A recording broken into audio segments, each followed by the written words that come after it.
Muito obrigado, Sr. Presidente. Eu queria também, em nome do meu grupo parlamentar, e antes de iniciar esta sessão de audição aos Srs. Secretários de Estado, sublinhar o nosso total desacordo pela forma como o Governo se faz apresentar nesta audição. Isto não desmerece em absoluto da presença dos Srs. 3 Secretários de Estado, mas dá, pela ausência do Sr. Ministro e pela ausência de alguns outros Secretários de Estado, uma dimensão que traduz de uma forma lamentável a falta de perspectiva do titular desta pasta. A falta de respeito por este Parlamento dá bem a noção lamentável da ausência de perspectiva institucional do Ministério. Aproveitava o ensejo de estar no uso da palavra para perguntar ao Sr. Presidente se tem uma resposta a uma dúvida que eu tenho que levantar previamente. Sendo o orçamento retificativo um conjunto de disposições entre as quais está largamente afetado o problema do financiamento do Estado, digamos assim, e de uma série de normas que impõem decisões no âmbito do Tesouro, eu gostava de perceber qual dos Srs. Secretários de Estado é que se encontra habilitado para responder a este Parlamento relativamente a questões centrais na área do Tesouro.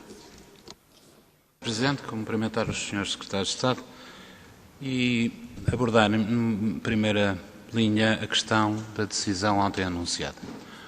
Ontem o Governo ordenou aos serviços públicos para não pagarem os subsídios de férias em julho. E eu queria dizer que os senhores estão a atuar ilegalmente. Os senhores baseiam-se numa resolução do Conselho de Ministros clandestina, porque ninguém a conhece, não foi publicada, só foi ontem aparentemente divulgada, e, naturalmente, agora, pelas palavras que o Sr. Secretário de Estado do Orçamento aqui referiu sobre esta matéria, é uma decisão que fere a legislação. E para pretextar o incumprimento da lei, o Sr. Secretário de Estado invoca em seu favor uma monstruosidade política. Eu diria mesmo uma mentira clara do ponto de vista político-orçamental. O senhor sabe muito bem que tem dinheiro suficiente, ou pode tê-lo, para pagar, de acordo com a lei, os subsídios de férias. O senhor sabe muito bem que tem uma reserva orçamental de mais de 400 milhões. O senhor sabe muito bem que tem uma dotação provisional de quase 600 milhões. O senhor sabe muito bem que pode promover antecipações duodécimos em termos de gestão orçamental das dotações globais do orçamento que tem para pagamento de salários e que são mais que suficientes para pagar o subsídio de férias.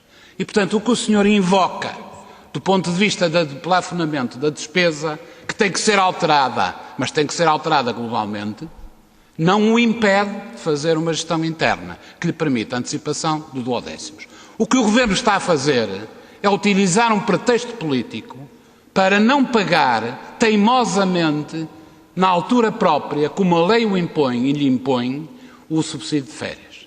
E é evidente quais são as razões políticas que estão por trás disto. Os senhores continuam a tentar afrontar o Tribunal Constitucional na decisão que tomou. E agora utilizam os trabalhadores e utilizam o pagamento do subsídio de férias como arma de arremesso contra a decisão do Tribunal Constitucional. Os senhores continuam a chantagear tudo e todos, a começar pelo Tribunal Constitucional e a acabar no conjunto dos trabalhadores. E, portanto, eu diria que este é verdadeiramente o lamentável papel histórico deste Governo e, particularmente, deste Ministro das Finanças. É este o seu verdadeiro e lamentável papel histórico. Afrontar a legalidade do país, afrontar e chantagear o país, afrontar e chantagear os trabalhadores e afrontar e chantagear os órgãos institucionais do país, a começar pelo Tribunal Constitucional. Não tem a mínima razão. Este Governo, com a decisão anunciada ontem, está fora da lei. Está fora da lei, repito. E utiliza falsos pretextos para argumentar a inexistência de dotações orçamentais. Senhor Presidente, Senhor Secretário de Estado, eu insisti no início de que a Senhora Secretária de Estado do Tesouro tinha que estar aqui. E é evidente que as explicações que o Sr. Secretário de Estado já adiantou sobre o SWOP não esclarecem nada. Porque o orçamento retificativo no detalhe, na especialidade, exige que se baixe com rigor e especificidade aos detalhes. E o Sr. Secretário de Estado não o fez, não sei se o vai fazer. O que eu quero saber é quais são as dotações exatas para a liquidação antecipada das responsabilidades do SWOP que nós vamos pagar em 2013. Quais são essas dotações? São 1.000 milhões de euros? Ou é menos? Ou é mais? E que empresas é que estão neste momento já na calha para que essas responsabilidades sejam liquidadas em 2013? É o Metro do Porto, é o Metro de Lisboa, é a Refer quem é mais ou quem é menos. E pior, ou melhor, se quiser, em termos de detalhe, qual é a dotação prevista, estimada pelo Governo, para a liquidação das responsabilidades do SWOP em cada uma destas três empresas ou nas empresas que forem objeto dessa antecipação. Ó Sr. Secretário de Estado, sem esta informação, os senhores furtam à Assembleia da República um elemento essencial de avaliação em rigor e em detalhe daquilo que são a dotação orçamental para estes efeitos. Nós precisamos saber quanto é que vamos pagar em 2013 pela antecipação destas responsabilidades. Terceira questão, Sr. Secretário de Estado. Os senhores insistem em duas razões para elaborar este Orçamento de Estado retificativo e uma das razões é a alteração do cenário macroeconómico. Eu diria que não é a alteração do cenário macroeconómico, Sr. Secretário de Estado, é a correção de um cenário macroeconómico absolutamente errado que os senhores propuseram no Orçamento de Estado para este ano e que agora estão a corrigir porque a vida vos obrigou a corrigir.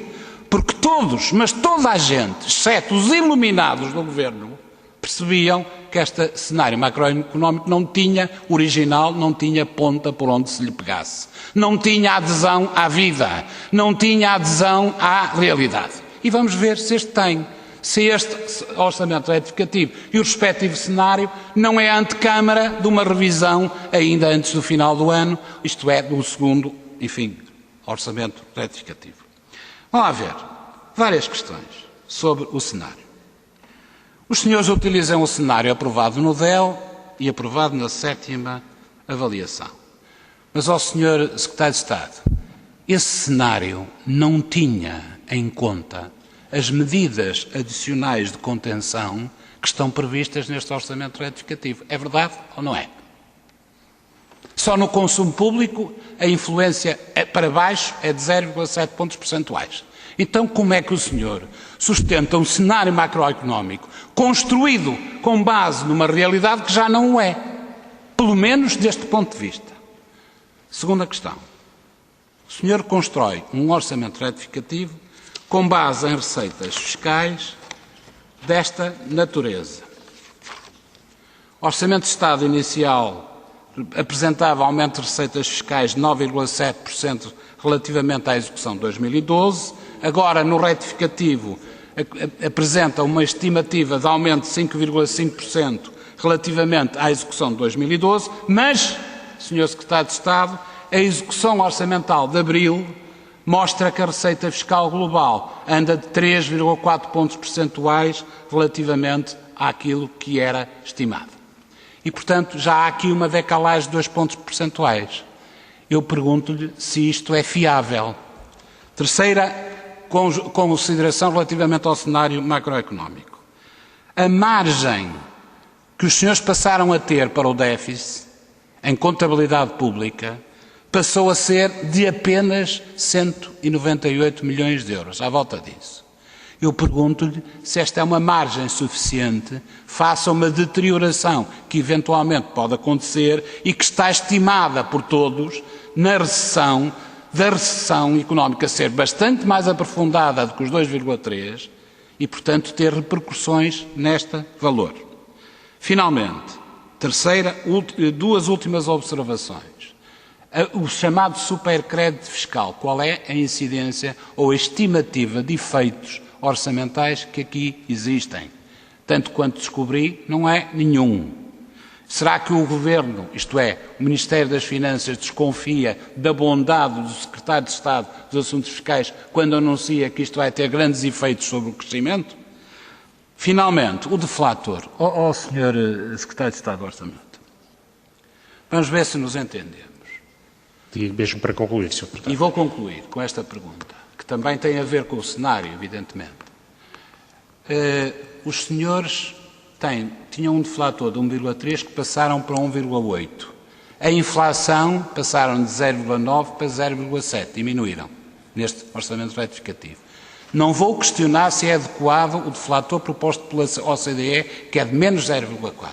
Eu vou-lhe perguntar qual é a justificação racional para uma revisão de deflator desta natureza, a não ser fazer manigância, como eu disse outro dia no debate em generalidade.